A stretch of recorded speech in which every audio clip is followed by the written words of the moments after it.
Yes, good day to you guys. My name is MJ Lopez, and in this episode, it's unfiltered.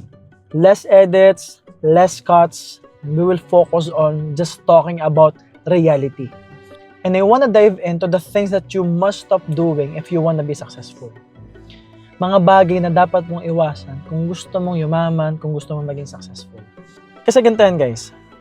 I'm pretty sure you heard of people na yumaman, naging successful, lumaki yung negosyo, pero at some point bumagsak. May mga narinig na kayong kwento na nakuha nila yung mga bagay na gusto nila pero binawi din sa kanila. Or pwedeng mayaman sila pero hindi sila masaya sa buhay nila. And there are people na na-reach nila yung certain level of success tapos hindi nila na-sustain, bumagsak din. And most of them hindi na makabangon, hindi na makabawi.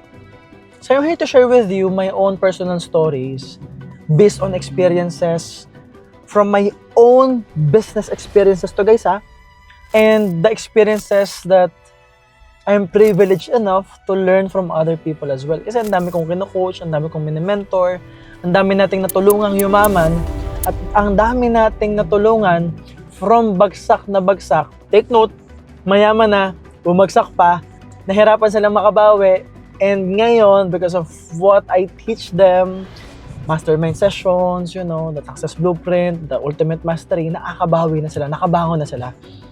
And it's very important for you guys to know ano yung mga dapat nyong iwasan, especially kung nagsisimula pa lang kayo, or especially kung bumagsak na kayo, para maiwasan na natin yung pagbagsak ulit.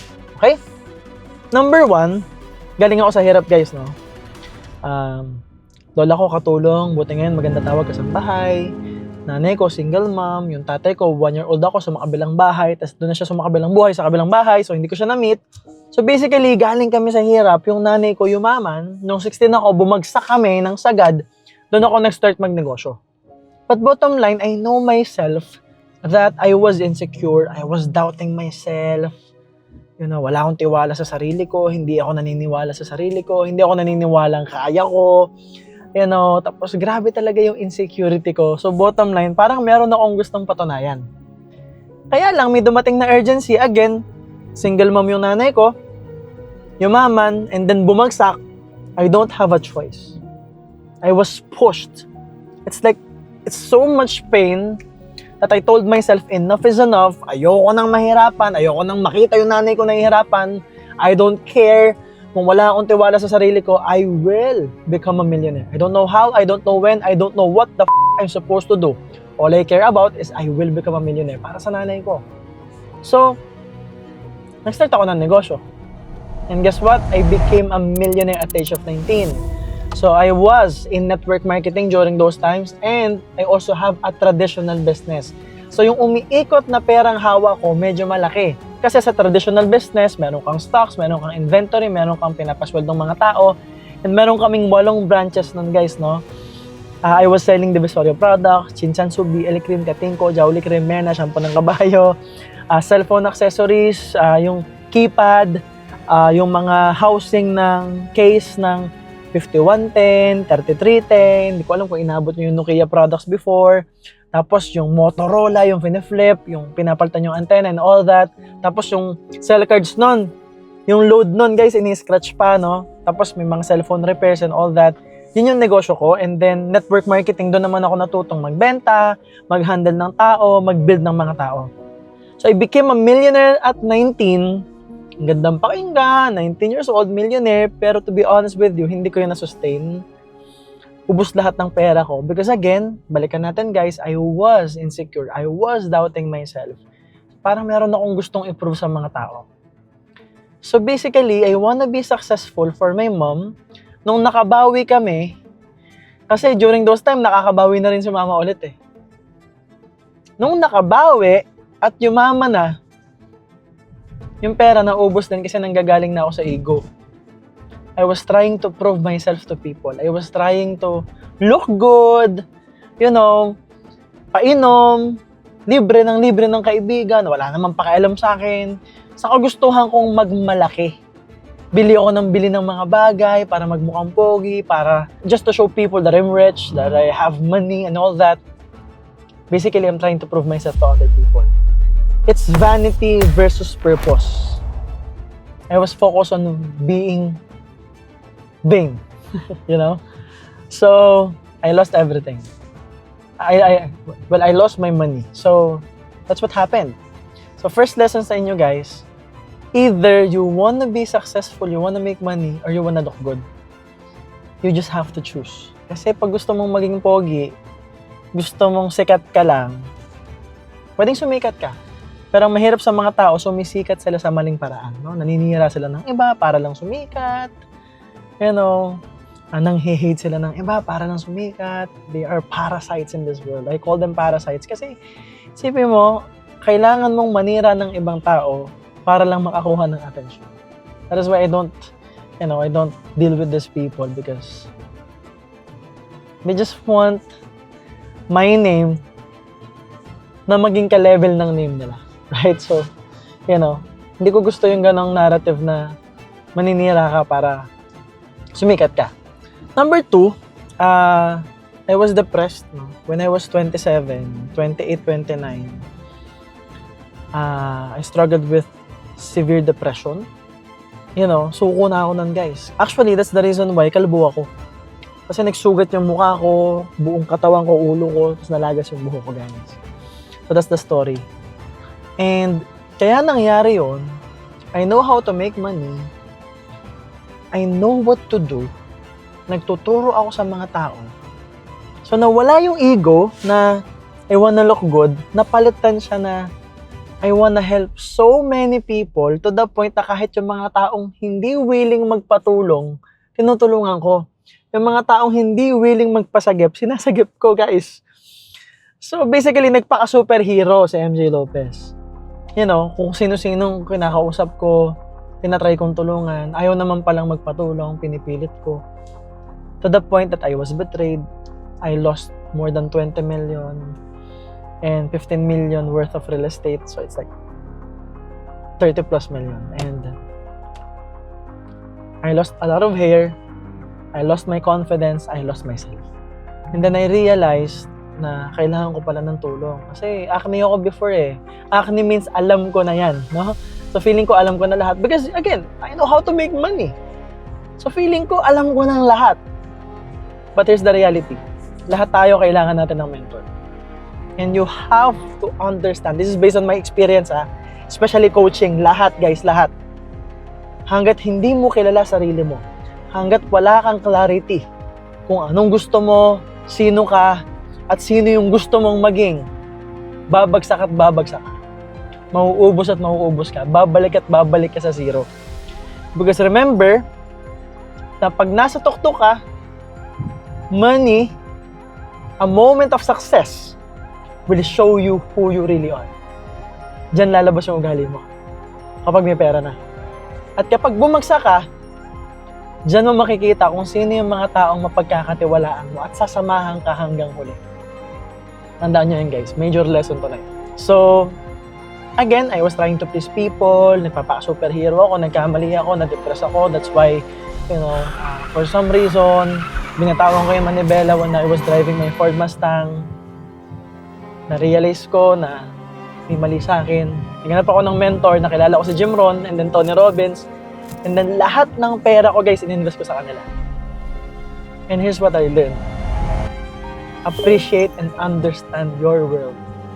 Mahalin mo yung sarili mo. So, yun yung i-avoid yung pangalawa, guys. No? I-avoid nyo yung pagiging people pleaser. Kasi minsan, sa sobrang kaka-please natin sa lahat ng tao, hindi na natin kilala yung sarili natin. You will lose a sense of who you are. You will lose your identity. And when you lose your identity, basically, that's losing yourself eh. When you lose yourself, you will lose everything. At babalik ka sa simula. So mahalaga na kilala mo yung sarili mo. Alam mo yung gusto mo. Now, pangatlong i-avoid nyo, guys, which is nangyayari na ngayon sa mga tao. Avoid dealing with people na makakasira sa'yo in the long run. What does that mean? Ang daming influencers ngayon na may negosyo, pero in reality, wala talagang negosyo. Kunwari lang, front lang nila yun. makikita nyo naman with how they create content. There are a lot of entrepreneur, internet gurus, influencers right now in the Philippines na ang source ng pera ay money laundering. Hindi talaga sila nagninegosyo. It's easy to spot them, guys. Tandaan nyo to If you are earning 5 million per month, hindi mo marireach yung level na 5 million per month without a leader or without having a team. Ma-reach mo man yung 5 million ng walang team kung hindi ka mag-hire ng A players, kung hindi ka magbi-build ng leadership circle mo, kung hindi ka magbi-build ng team mo, mauubos yan sa'yo, mawawala lahat sa'yo yan. So, ibig sabihin, at a 5 million per month level of income, may mga tao kang makakasama and you have to bless their lives. So, ibig sabihin, sa income na 5 million per month pa lang, tumutulong ka na sa ibang tao na kumita. Basically, gumagawa na ng pera yung team mo. At 10 million per month, yung leaders mo mayaman na yun. It's like 2 million, 3 million, uubusin mo yun sa team mo. Baka nga 5 million pa yung uubusin mo sa team mo It's like nothing wrong with spending the money for your team. So, ibig sabihin, kung ang isang tao, nagte-10 million per month, 20 million per month, sobrang yaman, pero siya lang, baka hindi business source of income yan. Baka may ibang source of income yan. Probably politiko, kaya nakikipag-collab sila sa mga politiko, or alam na natin, they launder money. Kaya kayo, kung nagsisimula pa lang kayo, huwag na huwag kayong masisilaw sa pera. Tandaan nyo yan, guys. Okay? So you don't deal with people na, alam mo yon, na bibigyan ka ng pera para gumawa ng mali. Because I assure you, you will regret dealing with these people. At baka hindi ka na makabangon, hindi mo na mabawi. In connection with vanity metrics, vanity versus purpose, tapos dealing with, scammers, or ikaw na yun nang i-scam, ikaw na yun nang loloko. In connection with that, guys, don't compare yourself to other people. Kasi minsan, kaya ka nagiging desperate to actually do something bad that will mess up with your life. Yung tipong halos sangla, kaluluwa ka na, sangla buong buhay ka na para lang kumita ng pera. Kaya ang mga tao na pupunta doon, kasi kinukumpara nila yung sarili nila sa ibang tao. Again, maraming kasunungalingan sa social media. A lot of people are pretending to be rich. A lot of people are pretending to make it, to know, kahit hindi naman talaga nila alam yung sinasabi nila, kahit wala naman talaga silang negosyo, kasi nga may iba silang source of income, pero hindi nila pwedeng i-admit yon, right? And they are protected kasi connected sila sa mga corrupt na politicians Kaya malakas ang loob nila sa social media na magyabang ng magyabang. Okay? So ikaw, huwag mong ikukumpara yung sarili mo sa mga influencers. Kasi hindi mo alam kung totoong mayaman talaga yan. At kahit kanino, hindi mo alam yung buhay nila. Hindi mo alam yung pinagdaanan nila. Hindi mo alam yung hirap na pinagdaanan nila bago nila nakuha yung mga bagay na meron sila. Don't compare yourself to other people. Compare yourself to who you were yesterday. Don't compare your chapter 1 on other people's chapter 53, chapter 57. May mga tao talagang mas mayaman sa'yo kasi baka nauna sila sa'yo. Mas marami silang followers sa'yo kasi mas marami silang videos na na-upload sa'yo. And bottom line, wag na wag mo ikukumpara yung sarili mo sa mga mayayaman because again, sa social media ngayon, hindi mo na alam kung sino yung totoong mayaman. And remember this, if you want to impress poor people, show them money. But if you want to impress wealthy people, show them who you are. Character will always impress the high-value people.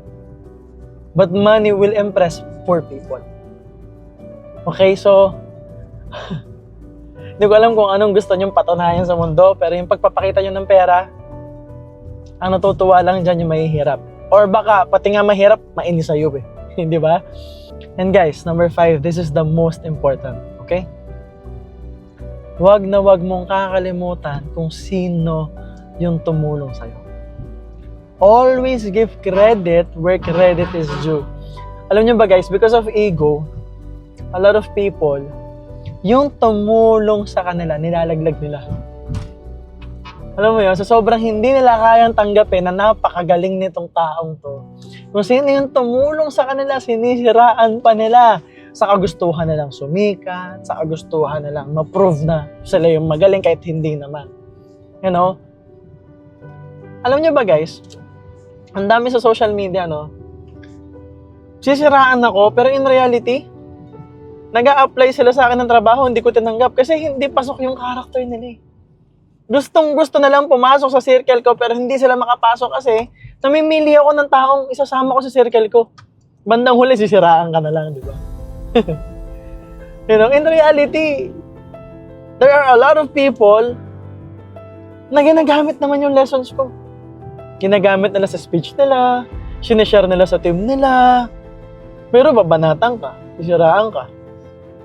There are a lot of people in social media na gusto lang nila maging pogi. Actually, in other industries, na instead of them focusing on money or focusing on growing their team, nagagalit pa sila sa team nila pag binabanggit ako.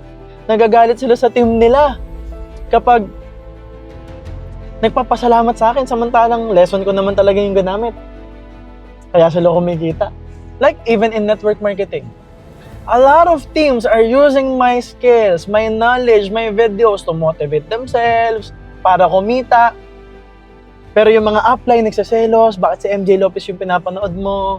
Bakit si MJ Lopez yung binabanggit mo? Natural! Ako yung totoong nakakatulong sa kanila eh. Right? In reality, upline, ikaw naman yung kumikita, di ako eh. Tingin nyo, may income kami sa social media, guys. We turned off the ads in social media. Okay? Para do sa mga hindi naka-YouTube Premium, walang istorbo sa videos nyo. Our goal is to simply help you, hindi kumita sa social media. Okay? So, sa real estate, diba? Bakit kayo magagalit sa mga agents nyo kung ako yung pinapanood, kung nag-e-enroll sa courses ko? Kapag nakabenta naman yan, ikaw ang kikita, di ako. So, there are a lot of people so vain, you know, they just gusto lang na lang pogi, gusto na sila yung bida, bahala kayo. Right? But ang akin, give credit where credit is due. And I'm here to tell you, this is the most important part, guys. Wag na wag niyong kakalimutan yung nasa taas.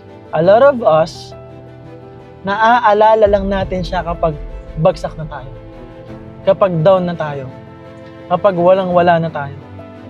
Alam nyo, think of it this way. In this level right here, let's just say this is the normal level.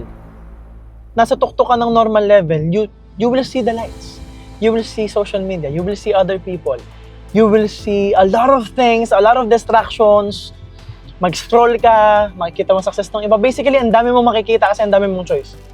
At minsan, kapag marami kang choice, especially if you are in a moment of success, nakakalimutan mo magpasalamat sa nasa taas, sa nagbigay sa'yo ng blessing, sa naglagay sa'yo sa posisyon mo ngayon. Alam nyo ba, minsan, pinapadaan talaga tayo sa struggle. Let's just say, lubog ka, bagsak ka, nalulunod ka ngayon. Pag nalulunod ka na sa problema, nalulunod ka na sa struggles, nalulunod ka na sa sobrang bigat ng pinagdadaanan mo. Literal, let's just say nalulunod ka ngayon. Ano nasa isip mo? Paano ka hihinga? Right? The challenges will align you, will give you clarity na teka, in this urgent moment, itong mga taong to yung mahalaga sa akin. Ito yung mga taong nagtatry sumagip sa akin. Ito yung mga taong hindi ako hinuhusgahan. At ito lang pala talaga yung mahalaga sa akin. In a moment of deep struggle, marirealize mo kung ano talagang gusto mo. At marirealize mo, ipapakita sa'yo ni Lord kung gaano siya kalakas kasi kaya kanyang iahon eh. Ang mahirap sa atin, ina-acknowledge lang natin siya kapag dapa na tayo. Tatawag ka lang, magpe-pray ka lang, nang ramdam na ramdam mo kapag sagad ka na, kapag kailangan mo na siya. I understand that. Lahat tayo dyan galing. Kaya nga ganito ako magsalita eh. Kasi ako mismo pinagdaanan ko yan paulit-ulit. And I'm here to tell you na sobrang sarap sa feeling na kapag ayan na yung blessing unti-unti, ino-honor mo siya, ina-acknowledge mo siya, nagpapasalamat ka lagi sa kanya. Kasi, again, sa kanya naman galing lahat. So, ang akin guys, this is just, this is a real talk session. This is unfiltered podcast for you. We're doing this while driving. Again, wala naman akong hawak na microphone. Team ko naman yung may hawak ng camera. And tandaan nyo guys that this can be the most valuable podcast for you. Because again, this is based on my own failures and based on the failures of all the people I've met. Na kaya pa ulit-ulit bumabagsak kasi hindi nila na-realize agad yung sinabi ko sa podcast na to. So if you know someone who needs real talk, who needs to hear this, kindly send them this video. So yun lang guys, this is the end of the podcast, and always remember that everything good starts with this. And yes, my name is MJ Lopez and see you soon.